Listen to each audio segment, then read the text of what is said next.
Nós sabemos que a escola hoje ocupa um espaço que vai muito além do físico. Ela é responsável não só por ser um local que transmite conhecimento, mas especialmente por transformar vidas. No entanto, os últimos tempos não têm sido nada fáceis para a educação, impactando diretamente esse ambiente escolar e todos que estão, de alguma forma, vinculados a ele. A escola mudou, os modelos de ensino estão mudando e os alunos precisam estar preparados para essa educação do futuro. E para falar um pouco sobre essas mudanças e sobre as perspectivas do futuro, eu tenho a honra de chamar Henrique Tschauer. Henrique Tschauer é sócio e fundador da EXP, Inteligência Educacional, empreendedor executivo com mais de 25 anos de experiência em empresas multinacionais, liderando a gestão de negócios. Ele é formado em administração com MBA em gestão internacional de negócios pela Fundação Getúlio Vargas, a FGV, e especialização em negociações pela Harvard Law School, nos Estados Unidos, e educação executiva pelo IMD, na Suíça.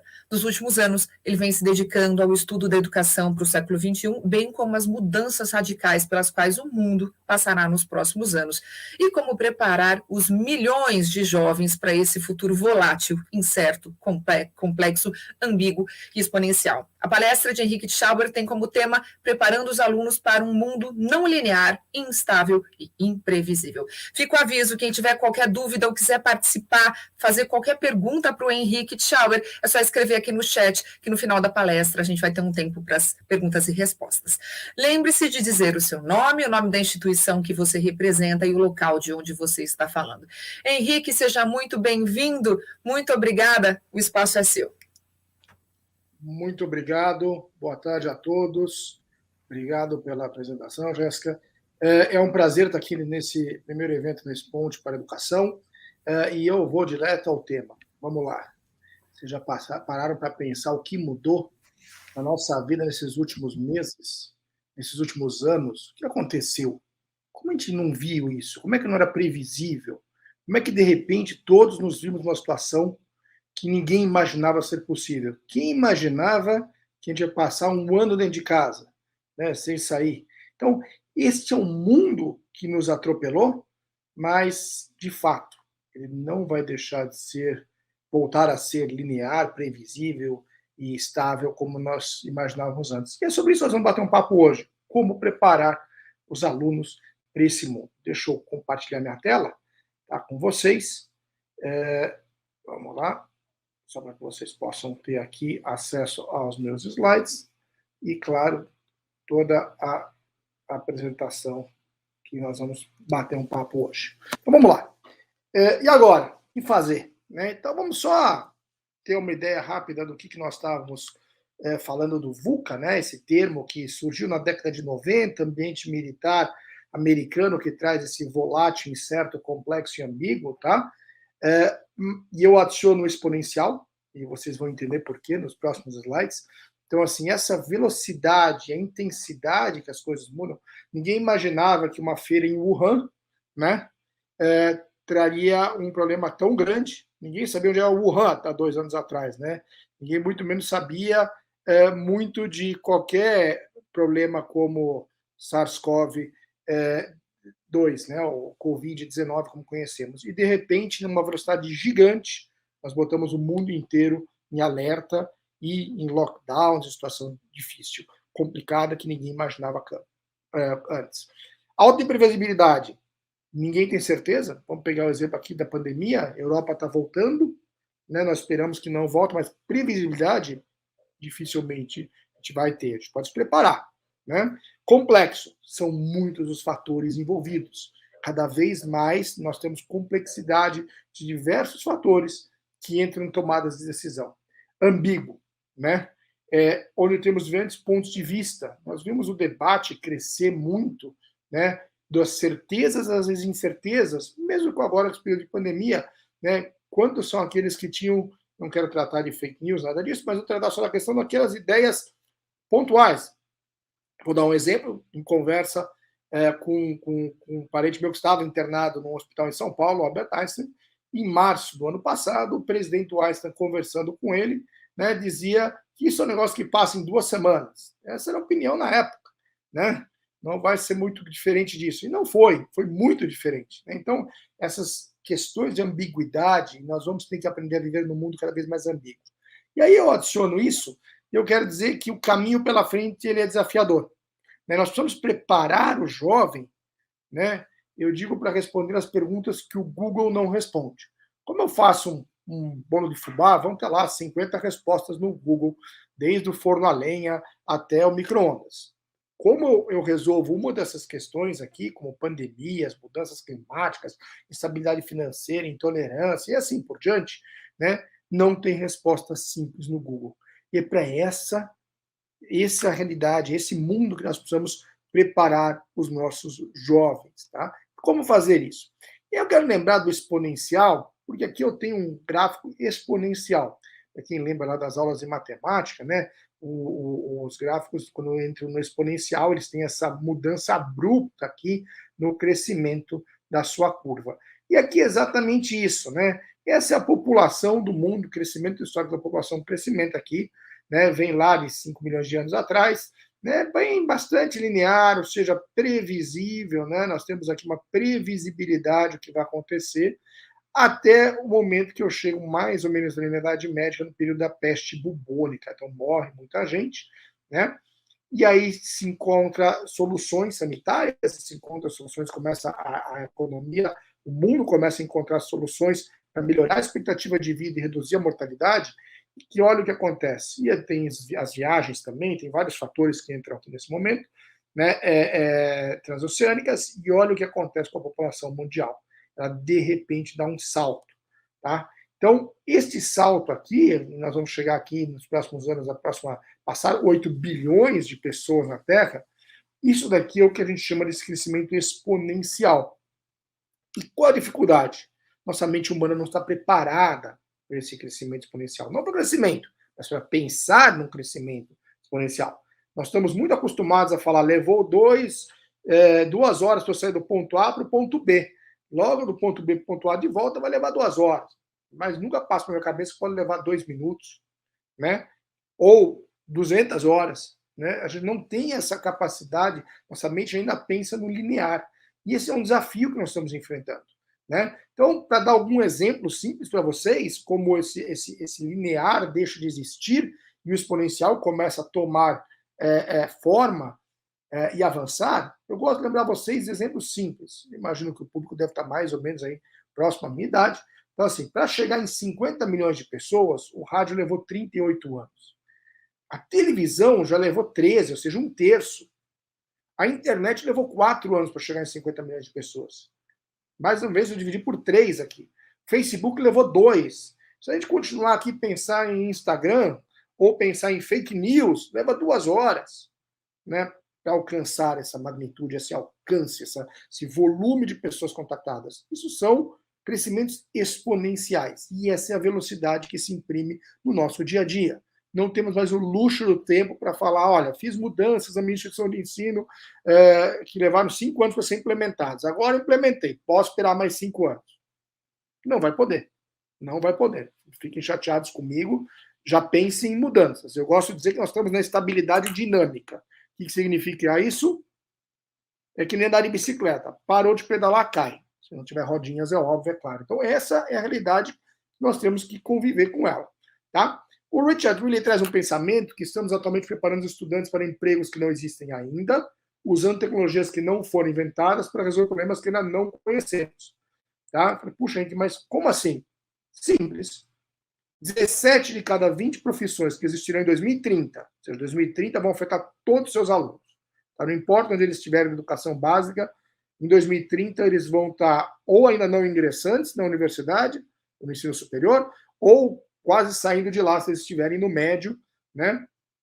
E numa perspectiva de procurar um emprego, né? Encontrar um emprego. Que emprego será esse? 17 de cada 20 empregos que existirão em 2030 não existem hoje.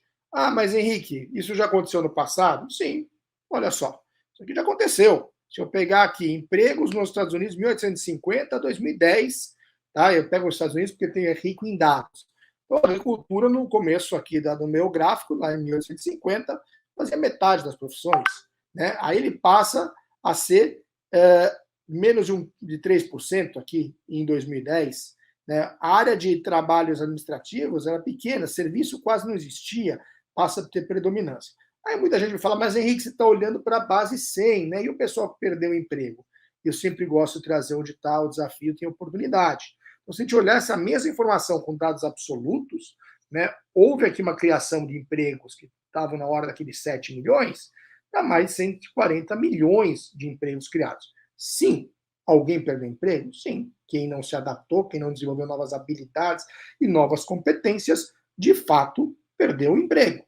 Né? Houve essa transição aqui grande do ambiente da agricultura, né, do agro para outros setores, houve a custo de novas habilidades e novas competências que precisaram ser aprendidas para que essas pessoas pudessem continuar e se manter relevantes e empregadas no mercado. Tá? Então, assim, o que nós estamos vivendo hoje não é diferente do que nossos antepassados viveram algumas gerações atrás, tá? E só que nós vamos viver isso muito mais rápido, uma velocidade muito maior. Tá? Então, aqui tem alguns estudos, algumas ideias, o que serão esses empregos aí até 2030. Alguns deles já existem, tá? Então, detetive de dados, ou gerente de desenvolvimento de negócio por inteligência artificial. Então, cada dia vocês estão vendo, isso aqui é um estudo feito pela Cognizant, que mostra, né, algumas áreas que terão empregos. Então, aqui só para efeito de curiosidade, vou ter o alfaiate digital, vou ter o curador de memória pessoal. Então, estudos que foram publicados já. Então, mostra alguma dessas ideias do que serão esses empregos no futuro. Alguém pergunta assim, mas Henrique, que emprego é esse? Não sei. Alguns a gente já tem ideia do que vai ser. Muitos outros ainda não foram inventados. Tá? Pensando nisso, nós vivemos esse dilema aqui que nós estamos sintetizando nesse gráfico de uma maneira bastante simples aqui. Nós temos a tecnologia na linha preta, tá? E temos a linha amarela, aqui, o laranja, né? Amarelo, né? Com educação. Vou pegar aqui 2 momentos na história, a Revolução Industrial, quando se pluga nessa ponta da tecnologia uma máquina a vapor a um tear, você substitui a força humana por uma força mecânica e você tem ganhos de produtividade. Vai surgir uma dor social nesse momento. Né? A dor social ela vai surgir porque não adianta mais eu querer tirar ali pigmento de planta, né, de folha de planta, tentar extrair o pigmento se eu tiver tonelada de tecido a atingir. Ou usar o lombo do burro para transportar esse volume de produção. Né? E aqui essa dor social ela é respondida com o avanço na educação. A linha amarela que avança aqui, e aqui que vão nascer grande parte dos nossos cursos hoje, que nós conhecemos, por exemplo, os cursos de engenharia, contabilidade, administração, as teorias gerais de administração, tudo isso vem atender essa dor social que surge nesse momento. Passamos aqui por um período de prosperidade, né? Então aqui uns 150, 200 anos de prosperidade, né? E agora vivemos uma nova revolução, a revolução digital, né? Que eu não sei onde vai terminar e ninguém sabe, tá? Se alguém falar que sabe onde vai terminar essa revolução digital que nós estamos vivendo, com 5G, 6G e tudo isso que vem pela frente, né, é taxado de tão louco quanto se alguém falasse lá atrás, quando a primeira máquina a vapor foi inventada, eu sei onde vai terminar a revolução industrial. Uma coisa a gente sabe, que a educação precisa trilhar esse caminho. Ainda não chegamos lá, precisamos trilhar esse caminho. Nós ainda estamos no momento de certa dor social, dessa mudança, desse ciclo que se encerra na educação para um novo ciclo surgir. Tá? E aí nós temos algumas habilidades importantíssimas, já pensando para onde a educação deve caminhar, conhecida como as habilidades do século XXI, como muitos de vocês já conhecem. Então nós vamos trabalhar aqui hoje com 7 habilidades gerais. Então eu falo que é o 753, 7 habilidades gerais. Nós teremos 5 formas de pensar em como usar essas habilidades e 3 maneiras reduzidas de a gente pensar como aplicá-las. Tá? Então, essa é a ideia do nosso bate-papo aqui para trazer solução para vocês. Então, importante pensar pensamento crítico, né, e resolução de problemas. Isso são coisas que a gente não vai poder deixar de existir. Eu gosto de brincar que a escola que eu estudei não gostava de pensamento crítico. Né? Quantos de vocês entraram em sala de aula e o professor de geografia falou ali a definição de uma ilha, porção de terra rodeada de água por todos os lados. Né? E a gente tomava nota, copiava do quadro, né? E estava dada a matéria e tinha que reproduzir assim na prova. Até um dia que o Joãozinho levanta a mão e fala, professor, mas a ilha não tem água nem em cima nem embaixo. Tá? E, de fato, o Joãozinho já jogou mais de 5 mil horas de Minecraft, já criou as próprias ilhas hoje em dia, né? Então ele já descobriu que a ilha não tem água nem em cima nem embaixo, e que a definição de uma ilha é do século XII, de uma carta náutica bidimensional, não tridimensional, e logo não faz sentido. Né? Mas poucos revisitaram isso. E muitos ambientes ainda falam, Joãozinho, fica quieto, você está atrapalhando a sala de aula.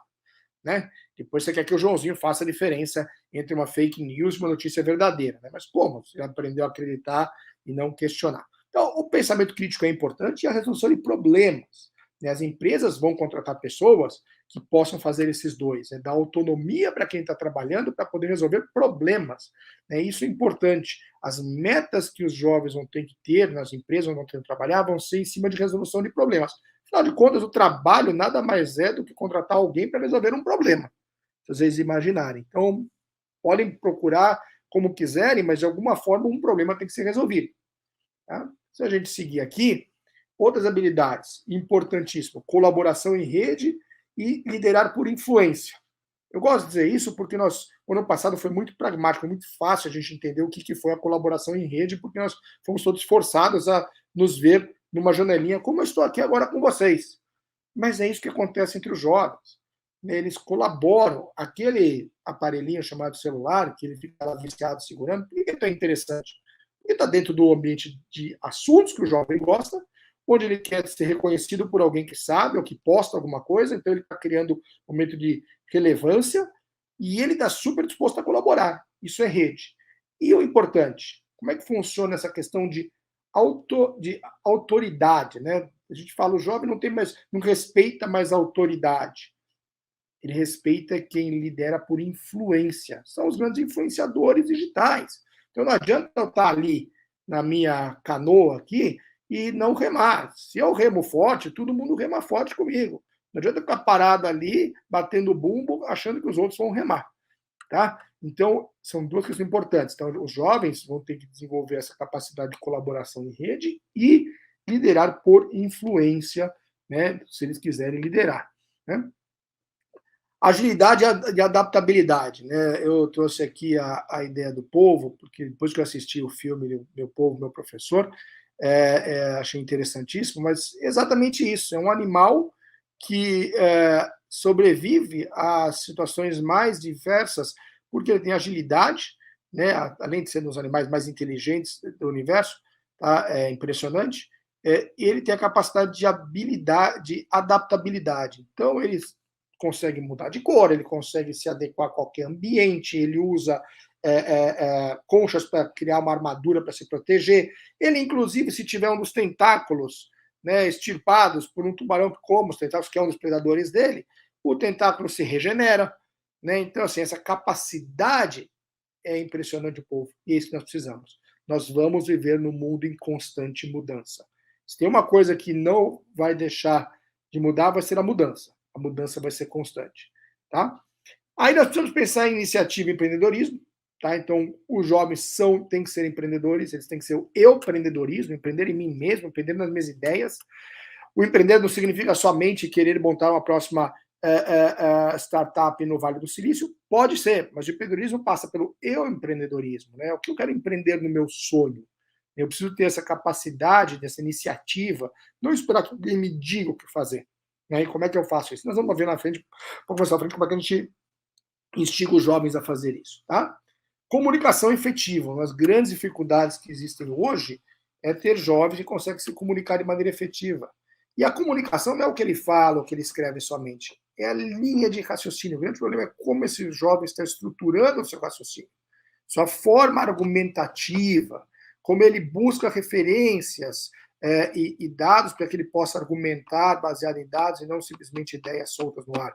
Então, essa questão, essa lógica, esse processo é o que vai garantir uma comunicação efetiva. Né? E isso é um desafio, isso cada vez mais uma habilidade super importante, tanto na comunicação oral como na comunicação escrita. Por mais que a gente escreva só meia dúzia de palavrinhas num post, mas isso é cada vez mais importante se tornar efetivo, mesmo com algumas palavrinhas num post. Tá? E acessar e analisar a informação. Né? Eu gosto de dizer que eu posso olhar esse quadro aqui, né, ver do lado esquerdo são um monte de círculos, né, e eu posso começar a taguear isso com cores, fazer conexões, ter insights e encontrar sabedoria. Então, esse processo de acessar e analisar a informação é importantíssimo. Nós vamos falar dele um pouco mais para frente também, sobre como eu devo usar essa informação, porque ela é tão rica hoje que eu preciso saber distinguir o que eu uso do que eu não uso, né, ou como eu uso, né, e o que eu preciso para fazer o bom uso dela. Tá? Criatividade, aí eu divido ela em curiosidade e imaginação. A criatividade é de umas habilidades natas, é uma das habilidades que o ser humano tem nata, tá? Então existe um estudo feito na década de 80 que prova que alunos com 5 anos de idade, né, têm um nível de criatividade, por benefício de tempo, não vou contar todo o detalhe, mas ele tem um nível de criatividade, vamos chamar de 95% com pensamento divergente, tá? O pensamento lateral, e depois essas mesmas crianças foram avaliadas 5 anos depois com 10, depois com 15 anos, né? E aí percebendo-se que essas crianças perderam essa capacidade, ou seja, o percentual de 98% que foi experimentado com 5 anos, né, de criatividade, ele depois com 15 anos cai para baixo de 30%. E a gente bem fala, por onde as crianças passaram entre os 5 e os 10 anos, os 5 e os 15 anos? Na escola. O que a gente aprende na escola? Só existe uma resposta certa, está no final do livro, não pode olhar. Né? Então, vamos discutir daqui uns minutinhos como deve ser essa nova educação para instigar a criatividade, a curiosidade e a imaginação.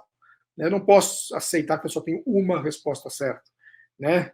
E como é que a gente vai lentamente limitando para respostas mais simples, convencionais, não permitindo que esse aluno continue com o processo de curiosidade e imaginação, que é nato de cada um dos alunos. Tá? Aqui é o mapa, isso aqui é um mapa onde a gente plota todas essas habilidades, conhecimento, meta-aprendizado, caráter, PBL, junto com a BNCC, de um programa que nós temos que roda hoje em várias escolas do país, onde trabalhamos isso, só um mapa mental para a gente poder facilitar encontrar cada uma dessas habilidades já cruzadas com a BNCC. Diga-se de passagem, a BNCC fez um bom trabalho, porque o conteúdo sozinho, né, de falar, mas o conteúdo não é importante. Claro que o conteúdo é importante, mas se eu não consigo derivar do conteúdo quais são as outras habilidades e as competências que eu vou tirar daquele conteúdo, seja ele um pensamento crítico, seja uma análise, seja um pensamento investigativo, seja uma procura de resolução de problemas, né? Eu preciso do conteúdo, mas o conteúdo é construído em cima disso. E as habilidades da BNCC trabalham nisso, tá? Bom, como já dizíamos, o mundo como conhecemos não existe mais, né? Ele se tornou não linear, instável e imprevisível. Essa foto é real, né? Parece que é um barquinho de brinquedo numa onda gigante, uma construção. A foto é real, realmente os mares estão revoltos, né? E para poder fazer frente a esses mares revoltos, digo que a resposta é um triplo A, né? Antecipação, antifrágil e agilidade. Então, antecipação, dá para entender, a gente precisa se antecipar os problemas, tentar antever as coisas quanto antes. Tá?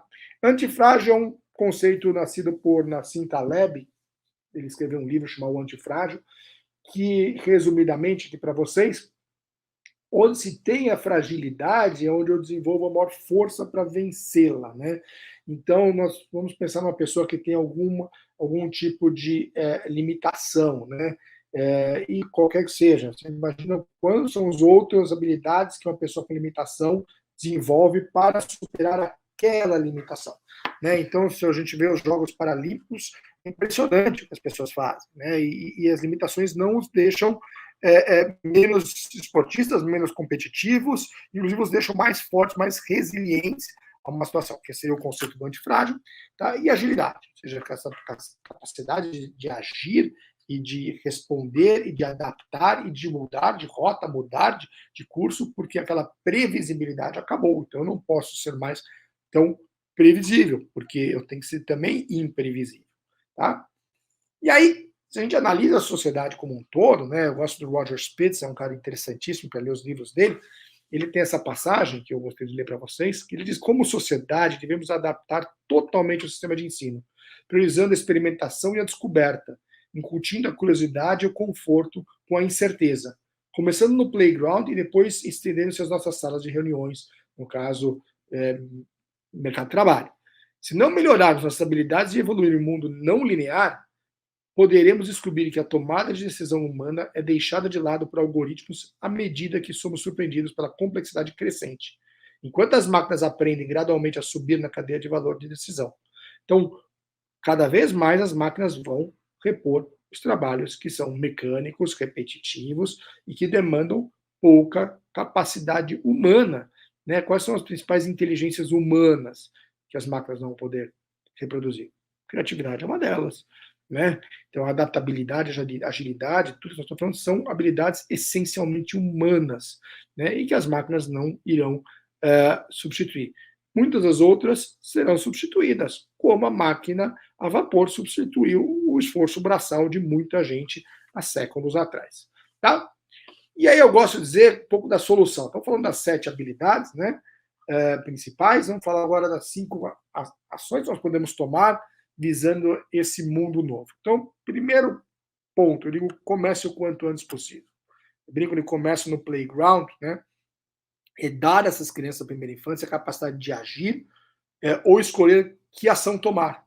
Né? Então, a gente costuma dizer, não pode fazer isso, não faça aquilo, cuidado. Não, eles vão ter, claro que aqui dentro de um limite de segurança, né, dentro de uma possibilidade de risco baixo, as crianças têm que experimentar. Faz parte. Quanto antes elas tomarem decisão e não olharem para os pais ou para os professores, posso, devo, não experimente, tente, faz parte. Tá? E aí isso passa por algumas áreas, como você tem que incentivar a imaginação. Sim, pode. Não é, deixa disso, menino. Pare de inventar. Eu gosto de dizer que tem uma frase na língua portuguesa que é odiosa, né? Que é o famoso não inventa, moleque, volta a fazer aquilo que você estava fazendo antes, vai fazer sua lição de casa. Como não invente, né? Eu preciso deixar uma criança viver o seu momento. Tudo na mão de uma criança vira completamente outra coisa do que aquilo que a gente imagina. Um copo vira um submarino. Né? E as ideias, o que podem fazer, sim, é importante, é importantíssimo. Né? Desafiar o convencional. Por que eu não posso pintar carinhas num ovo? Né? Por que não? Eu não vou comer a casca mesmo? Por que não? Desafiar as convenções. Precisamos permiti-los que eles questionem, desafiem convenções, porque eles vão ser obrigados a fazer isso lá na frente. Então, que façam isso logo agora. Ah, mas como é que eu mantenho a questão de algumas regras básicas? Sim, as regras básicas têm que ser manter, mas, de novo, dentro de um ambiente onde eu possa promover o desafio das convenções. Tá? Ensine ousadia para experimentar e repetir. Tem que ousar. Não posso dizer não saia da caixa de areia. Né? Se sair, você tem que saber como vai ser. Deu certo? Deu errado? Falando em deu errado, olhe lá. É importante dar errado. O fracasso tem que ser aceito, é assim que a gente aprende. A gente só aprende quando dá errado. Né? Porque 2, 3 vezes que eu caí, eu vou descobrir como eu faço para não dar mais errado. Esse é o aprendizado. Se eu estivesse protegendo essa criança e não deixasse ela entender o que é o equilíbrio, o que é a força da gravidade, dificilmente ela andará de bicicleta um dia. Tá? Nós gostamos de ambientes muito organizados, né? E o mundo não é organizado. Né? Então, para que ele possa mudar esse mundo ao redor, abraça a energia caótica. Né? Eu gosto de dizer que, com isso, eles vão se tornar máquinas inovadoras audaciosas. Né?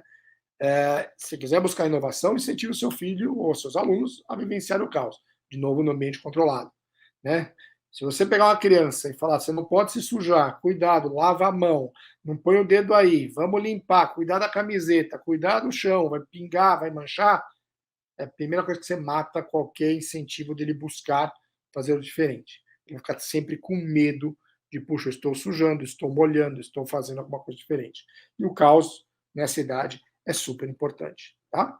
E aí você chega nesse resultado aqui. Essa foto é real, uma família francesa que desde pequeno incentiva os seus filhos a fazer escalada. Tá? Então nós temos aqui a foto de um dos meninos, não vou lembrar o nome do menino agora, tá? Mas ele está aqui no Alto Montanha, a foto é real, a família existe de fato, e claro, com toda a segurança, esse menino está assumindo seus riscos, está entendendo qual o processo, já sabe bastante e olha onde ele chegou.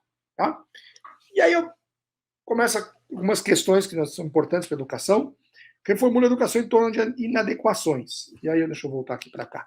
Então, primeiro, já pararam para pensar que todas as perguntas que nós fazemos como docentes na sala de aula, ou em sala de aula, todas elas nós sabemos a resposta? A escola só faz pergunta que sabe a resposta. Qual a capital da Itália? Roma. Né? Quantos estados tem o Brasil? Né? Todo mundo já sabe a resposta. Será que eu estou preparando os jovens para aquilo que não tem resposta? Para que eles descubram? Para que eles experimentem? No laboratório de química, eu já dou a receita para o aluno pedindo que ele faça, né, um experimento que já está todo ali desenhado, claro. E aí, uma vez, eu vi um aluno fazer um experimento, começou a sair fumaça, né? E o aluno claramente percebeu que não era aquilo que tinha que ter acontecido, mas em nenhum momento ele teve uma mente investigadora, questionadora, que é a base da ciência, que é o método científico. A metodologia científica passa por aí, por questionar, por indagar, por levantar hipóteses, por testar ideias. Por que saiu fumaça? Não era para ter saído, mas o que a gente fez? Olhe para, e não simplesmente levantar a mão e falar, professor, deu errado aqui, hein? Então, deu errado? O professor não sabe a resposta do porquê deu errado. Vamos descobrir. Então, é importante lembrar que, no ambiente escolar, as perguntas que nós fazemos, hoje em dia, grande parte das perguntas delas, se não a totalidade, nós já sabemos a resposta. Na verdade, nós precisamos começar a pensar em perguntas dos quais vamos descobrir juntos a resposta. Tá? E experimentar isso. Com isso dito, nós precisamos aceitar o fracasso. Né? Como é que a gente mede o fracasso? A gente mede o sucesso. Ah, mas é desmotivante medir o fracasso. Não. A gente entende por que a gente fracassou. Né? Uma das aeronáuticas mais eficientes do mundo, que é israelense, que quando volta de um ataque, está no livro lá, Startup Nation, quando vocês quiserem ler um pouco sobre inovação, um país que traz um diferencial muito grande sobre inovação, diz um dos comandantes, diz que o mais difícil de uma ação militar era o debriefing, né? Ou seja, a análise do por que não deu certo aquela missão, ou por que aquilo não foi executado da maneira como deveria, o que aconteceu, né? Porque é ali que se aprendia. Então, a gente tem que medir onde a gente errou para a gente ver como a gente não erra. Ou por que a gente errou, se aquela situação era pontual ou ela é recorrente. Tá? E aí a gente precisa correr risco. Né? A gente precisa saber que eu preciso me atrever a subir num trampolim para pular dentro da piscina para descobrir que legal que é um trampolim. Né? Eu não posso, os alunos têm que entender essa questão da ambiguidade do conforto, de simplesmente ficar ali parado do lado da piscina ou se aventurar. Né? Nós vamos precisar correr cada vez mais risco. O mundo está incerto. Não sei a resposta. Eu preciso arriscar. Eu preciso me mover. Eu preciso andar. Preciso aceitar que eu vou errar. Não posso me prender no perfeccionismo. Então, isso é importante. Também, ponto 3, nós precisamos empoderar o jovem. E quando eu digo assim, empoderar esse aluno, né, dar um papel para eles crítico na sociedade. Né? Então, você tem uma tarefa e você será responsável por isso. Né? Transformar em líderes confiáveis com responsabilidade real e disciplina forjada. Então, o protagonismo e a responsabilidade vem quando a gente realmente passa para eles a importância daquela tarefa que eles estão realizando, né? E a importância deles realizarem de maneira correta, né? E a responsabilidade que eles têm. Vou dar um exemplo para vocês. Meu irmão mora na Suíça e aos 5 anos as crianças na Suíça já vão a pé para as escolas sozinho, né? E o meu irmão, como brasileiro, e morando lá 10 anos, falou, puxa, como é que eu vou deixar minhas filhas com 5 anos? E se vier um carro, e se alguém passar e pegar elas, como é que funciona? E aí o que ele não entendeu no primeiro momento, foi entender depois, que não é uma questão de você deixar ou não deixar, né? É a transferência de responsabilidade que você está passando para um aluno, para que ele saia de casa no horário certo, que ele se direcione na escola, que ele não se perca no meio do caminho, que não ache os amiguinhos na porta da escola e fique batendo papo e não entre. Essa transferência de responsabilidade. E aí eu junto a isso, né, que não existe uma idade mínima, né, para que a ideia de uma criança seja boa, seja válida. Ela tem um olhar muito mais rico do que, às vezes, um adulto. Quantas vezes nós falamos, isso é bobagem, isso é uma ideia da criança, imagina. Né? Quantas vezes eles olham para questões importantes, para dores pontuais, né, e dor no caso de sentir solução de um problema, né, que nós não víamos, né? Então eles precisam saber que as suas opiniões são valorizadas também, tá? E aí, nós precisamos incentivar a ambiguidade porque a incerteza e a complexidade veio para ficar. E um dos problemas que nós temos no mundo hoje é o pensamento de curto prazo. Tá? Então, o pensamento de curto prazo ele realmente ameaça as civilizações. Tem esse meu reloginho aqui que não sai do lugar, que a gente só consegue ver 3 segundos deles movendo. Né? Se a gente só pensar nos próximos 3 segundos, ou 3 minutos, ou 3 horas, nós temos um problema. Nós precisamos pensar além disso, tá? Para possibilitar realmente sair dessa armadilha. Tá? E nesse mundo que está cada vez mais rápido, nessa velocidade aí exponencial, voltando naquela questão de dados, como nós falamos, nós precisamos exercitar a intuição, né? Porque como é que eu conecto um monte de informação? Eu preciso ter experiência, né? Para poder, com experiência, vivência, poder saber, puxa, acho que vai dar certo ou não, né? E aí vão ter os momentos de intuição. Tá? E as boas escolhas nesse mundo vão requerer experimentação, improvisação, invenção, desafio e ajuste. Tá? Não dá para achar que eu vou fazer certo da primeira vez. Eu gosto de dar o exemplo de quem já pegou um martelo na mão para pregar um prego. Né? A teoria é fácil. Bata a cabeça do martelo no prego, e assim o prego entrará. Sim, entre a teoria e a prática, quantos de vocês já entortaram pregos, né? Deixaram dedos roxos, né? Erraram prego por completo? A teoria é uma coisa, a prática é outra. Então, precisamos aprender com a prática para poder daí tirar experiências de um arcabouço de experiência, de experimentação e improvisação, vão deixar a gente mais intuitivo, mais capaz de realizar os problemas futuros que vem nesse mundo de incertezas. E por último, quinto elemento importantíssimo, é nós pensarmos na questão que eu brinco que é a especialização com a mente iniciante. Então, eu preciso ter o que ele chama da carreira em T. Eu preciso me especializar em uma coisa? Sim, mas eu preciso ter uma abrangência em T, eu ser um cross-polinizador, essa capacidade de navegar em várias áreas, as mais distintas possíveis, né, para poder ter uma capacidade de justamente conectar pontos que não parecem ser conectados. E é com isso que a gente vai encontrar soluções. Né? Então, essa capacidade de eu ter um biólogo trabalhando com um engenheiro de software, com um analista de voo, e pessoas que têm habilidades tão distintas podem encontrar soluções, né? Às vezes para um drone para resolver um problema. Né? Tá aqui um exemplo aqui de multiferramentas, multiformas de você representar imagens e cores, tá? Numa foto que eu coloquei aqui para vocês. Tá? E aí, os 3 últimos elementos, eu falei das 7 habilidades, das 5 formas de você atuar na educação, né, pontos principais, e vamos falar agora desses 3 pontos chaves que eu gosto de trazer para vocês, que é a minha caixa de soluções aqui. Tá?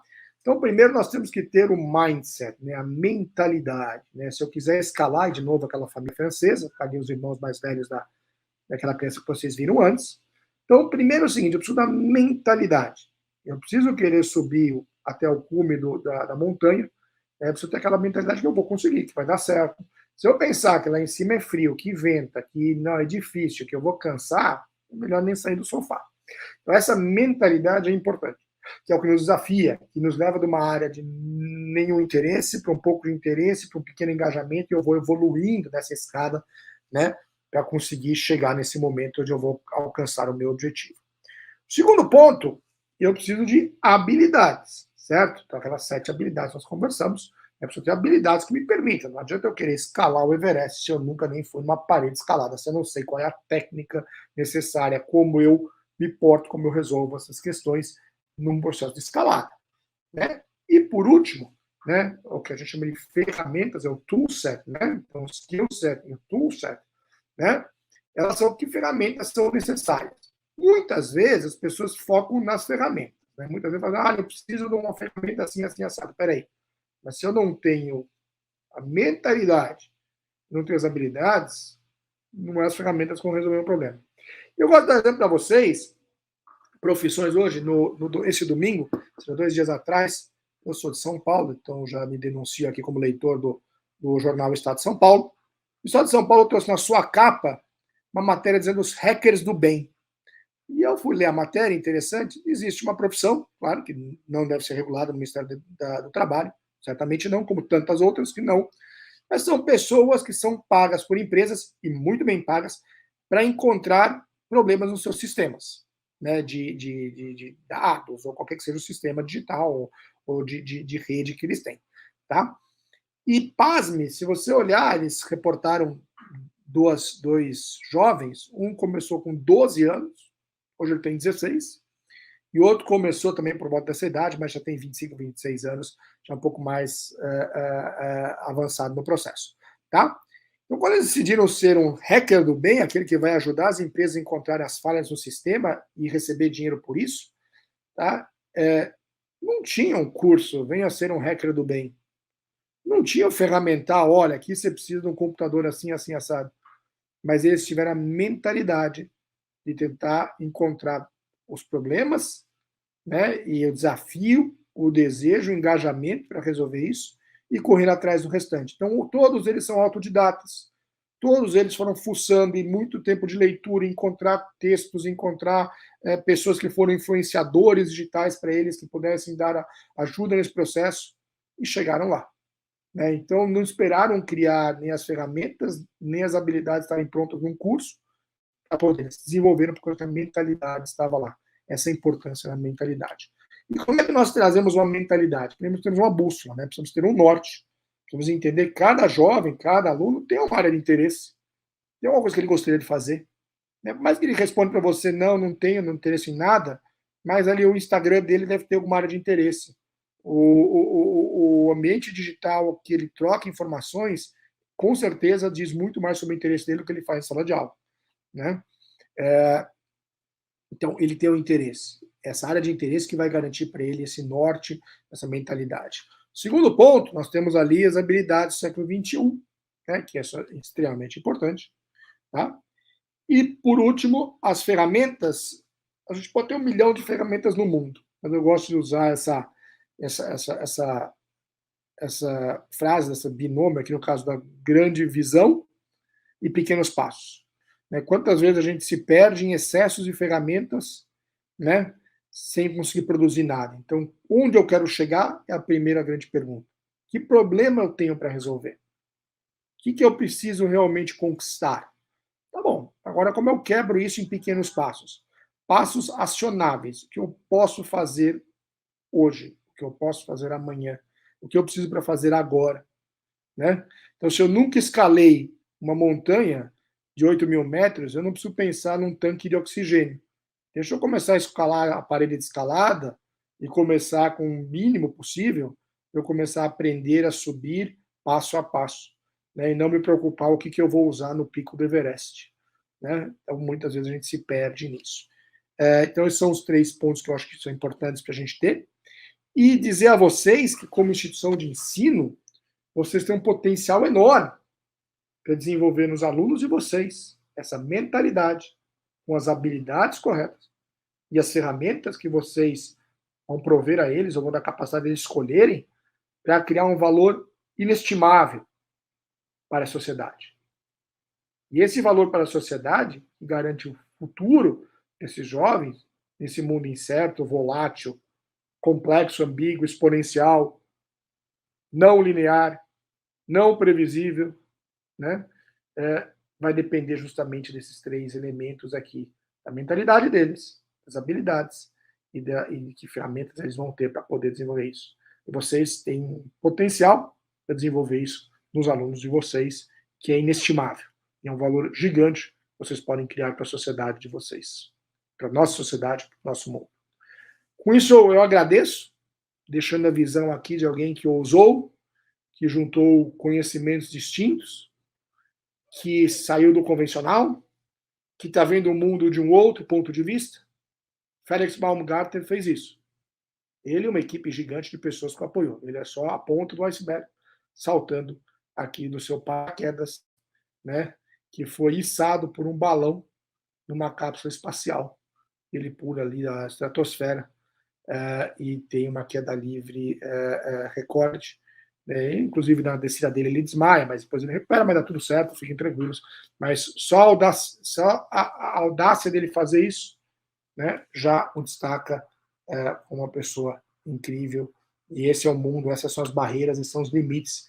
Nós vamos ter que vencer e quebrar se queremos ter sucesso nesse mundo que já chegou. Muito obrigado. Perfeito, Henrique, obrigada. De fato, o mundo pertence aos audaciosos, né? Os que não têm medo, os que vão mesmo, e a gente tem que se adaptar a todas as novidades que vêm por aí. Henrique, algumas pessoas mandaram, quero agradecer a todas as pessoas que participaram do nosso chat. Eu tenho algumas perguntas para você, e eu vou começar com a Letícia. Letícia Maria de São Paulo assistiu e fez o seguinte comentário e a pergunta: considerando que estamos num caminho para uma educação mais aberta, no sentido de que uma possibilidade de resposta, por exemplo, pode e deve ser aceita, como trabalhar essa questão com os professores?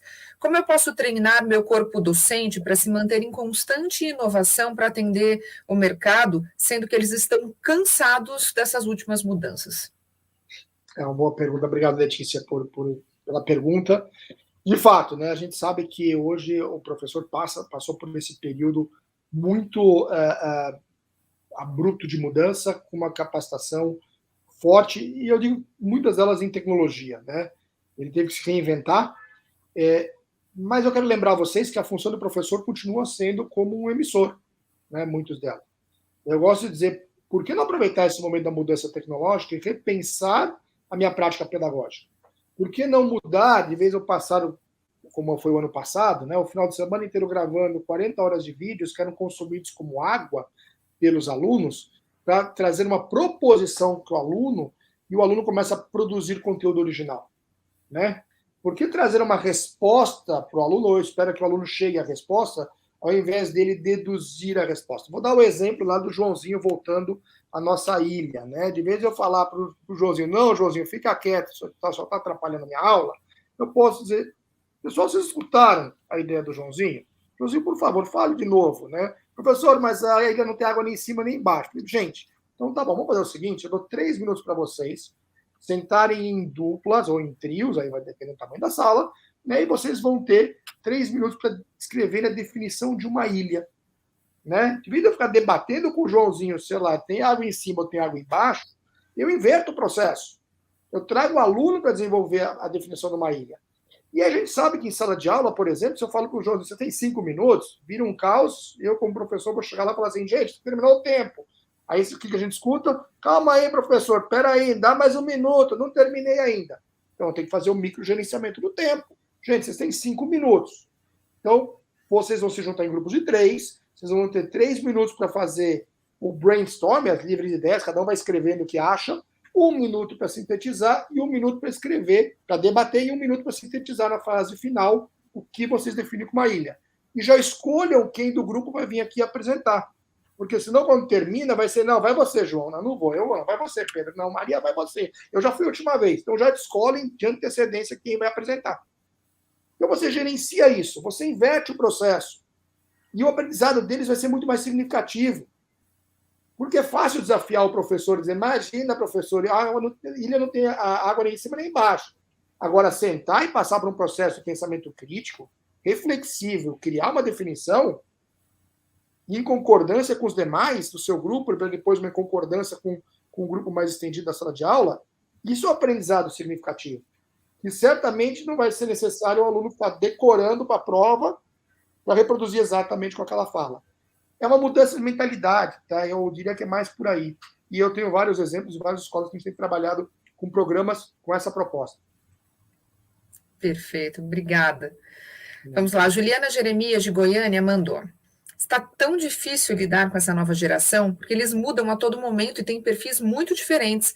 O que eu posso fazer para tentar aproximar mais os alunos da minha escola? Tento oferecer diferentes atividades, mas eles se empolgam no começo e logo desistem. O grau de atenção deles, o interesse deles é tão variável que é impressionante. Eu diria o seguinte, quebrem espaços em volumes menores, né? Eu gosto de dizer que um jovem não tem paciência para escutar um áudio de 2 minutos no WhatsApp, né? Ele tem que acelerar. Né? E isso são eles, de fato. Eles conseguem até assistir filmes acelerados, né? Porque ele não tem paciência assistir séries que são 44 minutos, 50 minutos de arte ali, de uma série, 50 minutos, e o cara acelera. Então, de fato, primeiro trabalhar, no meu entender, com o que é de interesse deles. Né? Então, eu acho que tem que pensar, trazer o aluno para o centro desse aprendizado. Né? Ah, mas como é que eu faço isso em matemática? O cara tem que aprender raiz quadrada. Encontra um ambiente que ele precisa resolver o problema da mesada dele, né? Da semanada dele, da coisa que seja do interesse dele, né? Do troco que ele vai receber na escola. Como é que eu trago isso para o dia a dia? Eu preciso trazer isso para a realidade dele, para que impacta isso. E depois manter-se em pedaços menores, tá? De fato, é muito difícil. Ah, mas o jovem vai se interessar por todos os assuntos? Não, não vai. Claro que não. Né? Tem assuntos que são muito abstratos. Vai discutir cadeias de carbono na química. Né? Por que eu tenho que aprender sobre a história do Brasil? Eu não vivi naquela época, não conheci Dom Pedro e não tenho interesse em quem ele é. Vou precisar trabalhar isso também. E aí tem formas de contar a história do Brasil. Tem um filme muito bom, uma passagem muito boa da Cidade de Deus, que era um programa que tinha na Rede Globo, onde a professora encontra uma forma de, aliás, um aluno encontra uma forma de contar para a escola como explicar a Revolução Francesa para os alunos. Mas é a forma de encontrar o melhor jeito de explicar para eles um linguajar dentro do mundo deles. Tá? Perfeito. Agora, o professor Alessandro, ele fez um comentário, eu queria que você também fizesse as suas considerações. Ele escreveu: muito difícil dar autonomia para os alunos quando eles têm cada vez menos respeito pela gente. Parece que competimos com influencers. A pergunta, professor, como é que a gente vira influência deles, né? Eu vou lembrar que eu tive um professor de química e ele falava o seguinte: na minha prova você pode trazer o que você quiser. Quantas vezes você quiser. Traga computador, não tinha computador na época, né? Mas traga os seus livros, traga o que você quiser. Né? Porque ele formulava a prova de uma maneira que, se o aluno não tivesse prestado atenção na aula, não tivesse visto no professor alguém que estava ali para ensinar, para auxiliá-lo, ele não ia resolver o problema da prova. Né? E quanto mais material você trazia para a sala de aula, né, com consulta, primeiro aquela ideia, né, resumida aqui, né, para o aluno, uma prova com consulta, falar: opa, legal, bora, posso colar. Mas a questão não é a consulta, é o que você deduziu, o que você entendeu daquele aprendizado. Né? Então a gente muda a questão de simplesmente ter um conteúdo que ele tem que decorar para um conteúdo que ele tem que entender. Né? E a gente começa a passar a ser relevância naquela compreensão daquele conteúdo. Na época de faculdade, eu tinha um professor de direito trabalhista, ele falava o seguinte: na minha prova caem 3 questões: explique, justifique e exemplifique. Né? Então, assim, se você não entendia o conteúdo, não adianta decorar o artigo. Eu decorei o artigo 7º do Código. Não adianta. Então, eu preciso entender, justificar e explicar. Mas é difícil, nós precisamos nos tornar uma influência. Nós precisamos falar a linguagem deles, nós precisamos entender, engajá-los no processo. Né? O professor precisa ser valorizado. E eu sei que é difícil, eu sei. As escolas têm tido um tratamento, muitas vezes, de atender um cliente. Isso vem dos pais também. Né? Os pais acham: estou pagando, né? Então você, por favor, resolva o problema do meu filho. Né? Porque aí o pai também terceiriza a educação como um todo. Né? Fala para ele parar de fazer isso que ele faz em casa. Ela precisa ter um acordo entre escola e a família, e eu sei que isso é difícil, né? E o aluno precisa entender o valor do professor. O professor tem que ser um facilitador do conhecimento. Amigão, você quer estudar, você quer ser um hacker, você precisa aprender matemática, você precisa aprender raciocínio lógico, você precisa ter várias coisas que vão te garantir o futuro. Mas só se você quiser. Eu não posso te incutir essa mentalidade. Muito bom. Agora vamos para a Ângela Monteiro. O comentário dela é o seguinte: Henrique, muito bom o assunto da sua palestra. Está tão difícil lidar com essa nova geração, eles mudam a todo momento e têm perfis muito diferentes. Essa heterogeneidade em sala de aula é realmente um desafio. Precisa encontrar um fio condutor, precisa encontrar alguns alunos que nos apoiam em sala de aula, para também nos ajudar a construir esse fio. De fato, né, nós temos hoje a disponibilidade de conteúdo, a disponibilidade de acesso ao que os alunos têm hoje, não existia em gerações anteriores. Eu diria para vocês que um aluno hoje tem mais, eu li outro dia, né, tem mais acesso a conteúdo do que Luiz XV tinha na sua biblioteca. Né? Então, é realmente enorme. Então, como é que a gente engaja o aluno? Se encontrar algum tema que seja de interesse dele, mesmo que às vezes é muito difícil, mas nem que ele tenha que cumprir aquela tarefa para chegar num objetivo maior. Qual é o objetivo maior desse aluno? Né? O que ele quer? Né? Às vezes ele fala nada, ou nem, eu falo, mas não quero nada. Tá bom, então onde você estará daqui a 5 anos? Né? De novo, pensamento curto prazo versus longo prazo. Né? E às vezes para o aluno 5 anos é uma eternidade. Né? Então comece com 2. Onde você se imagina daqui a 2 anos? Né? E escute dos seus alunos. Eu vou dar um exemplo para vocês. Entrevista de estagiário, é o que eu tenho mais lembrança agora, nesse momento, de perguntar para os alunos, para essas pessoas que estavam ingressando na faculdade, onde elas se viam daqui a 5 anos. E aí, muitos deles se viam, desenhavam, né, de pedir para desenhar uma dinâmica de grupo, e ele fazia o desenho de uma sala espelhada, de canto de escritório, um avião no fundo, uma secretária na porta, né, e aí era a visão dele de sucesso. Né. Claro, Mark Zuckerberg é CEO com idade bastante jovem, tantos outros, né. Então ele quer isso. Aí eu brincava, dava uma volta com o cara para o escritório e falava: você viu alguém assim, desse perfil, com essa idade sentado aqui? Mas na cabeça dele não entra, porque o Mark Zuckerberg e tantos outros ficaram bilionários com 25 anos de idade. Né? Então ele fala: tá bom, mas você acha que o Mark Zuckerberg chegou lá como? Comprou bilhete de loteria? Né? Quanto ele não teve que estudar, aprender, fazer para chegar nesse momento? Então ele precisa encontrar o desejo deles, a vontade deles. E aí vem de novo a questão do empreendedorismo. Empreender no meu próprio sonho. Não sou eu que vou dizer para o aluno que ele tem que ser o Mark Zuckerberg, mas o sonho dele pode ser querer mochilar na Europa, ou querer entrar na faculdade de medicina, ou querer criar uma ONG para tirar cachorro de rua. Legal. Como a gente constrói para isso? Como é que você chega lá? Ótimo. Vamos lá. A Ellen M. colocou assim: hoje eles falam e só fazem o que querem. Como fazer quando os alunos vêm forçados? Forçado nunca é um bom negócio para ninguém, né? Ninguém gosta de ser forçado a nada. Eu diria assim, claro que a gente tem situações completamente díspares e a gente precisa tentar mostrar para o aluno a importância do que a gente está fazendo. Essa é assim, o porquê que a gente está lá. Eu não estou lá para te ensinar a decorar a definição de uma ilha. Eu quero que você tenha um entendimento maior, para que você tenha partes do conhecimento que te possam levar a um lugar mais distante, né? A realizar o seu sonho. Para subir no Everest, tem que passar um pouco de frio. Faz parte.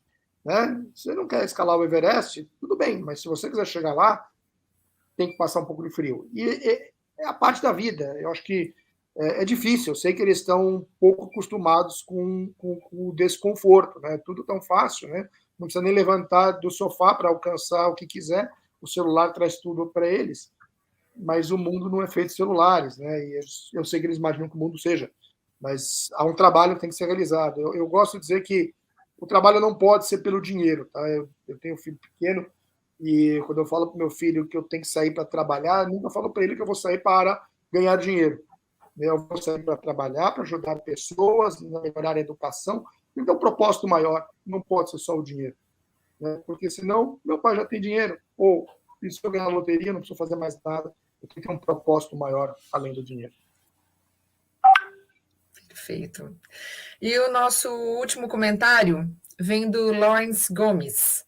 Onde a felicidade entra nessa equação?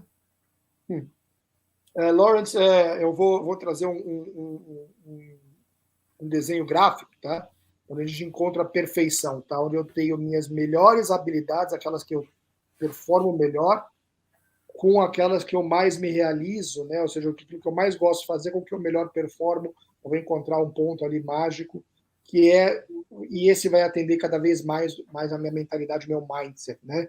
Eu gosto de dizer que quando eu começo em qualquer assunto, eu sou um desconhecedor do assunto, né? E eu posso me tornar um conhecedor caso eu vou me aprofundando, eu posso ganhar uma paixão por aquilo, eu posso virar um hobby, pode virar uma missão de vida, né? Posso virar uma questão que eu vou viver para isso.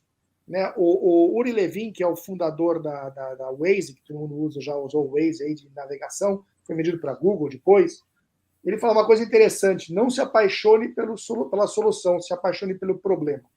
Tá? E é pelo problema mesmo. Então, assim, que problema eu quero resolver? Né? Qual que é a minha missão? E cada um tem o seu. Né? Eu quero, e às vezes é difícil a pessoa verbalizar, mas eu vou encontrar a felicidade onde eu estiver resolvendo o problema com as melhores das minhas habilidades, aquilo que eu mais gosto de fazer. E aí eu vou encontrar a felicidade. Perfeito. Não tinha forma melhor da gente fechar a sua participação do que com esse comentário. Rick, muito, muito, muito obrigada pelo seu tempo, pelas palavras e por compartilhar o seu conhecimento com a gente. Foi uma honra contar com a sua presença no primeiro Expoente para a Educação. Queria que você deixasse uma mensagem final para quem te acompanhou até aqui. Primeiro, agradecimento, e agradecer as perguntas que todos fizeram, Lawrence e todos os demais, Juliana, que fizeram perguntas, muito obrigado. E dizer assim, a educação é o único caminho, é a única solução, né? Sem ela, nós não chegaremos a lugar algum. Ela está em mudança? Está. Temos noção para onde ela irá? Não. Temos que experimentar? Sim. Temos que nos arriscar? Sim. Faz parte. Tenta. Assuma que, como professor, você não é conhecedor de tudo, né? Os alunos vão entender. Professor, mas você disse, sim, eu achei que era, e não tem problema nenhum eu achar diferente, como não é problema de vocês achar diferente, né? Vamos experimentar. E a gente precisa sair desse mundo de certeza, de que só existe uma resposta certa, que está no final do livro e não pode olhar, porque não existe mais só uma resposta certa. Nós temos que permitir experimentar coisas diferentes. Se permitam, vocês permitiram tanta coisa diferente no ano passado e esse ano, né? Tanta coisa que nunca passou pela cabeça de vocês. Há 2 anos atrás era, imagina, isso não vai dar certo, imagina, isso não vai funcionar, imagina, é impossível, como eu vou dar conta disso? E vocês deram conta. Então, aproveitem esse movimento de mudança e continuem, porque a mudança veio para ficar. Tá? É isso que eu ia dizer para vocês. Experimentem, se arrisquem. Dá certo. E se não der, tenta de novo. É o que a gente passa a mensagem para os alunos, é assim que é a educação. Muito obrigado. Imagina, nós que agradecemos. Senhoras e senhores, Henrique Tschauer, obrigada mais uma vez pela participação e até a próxima. Obrigada, Henrique. Obrigado.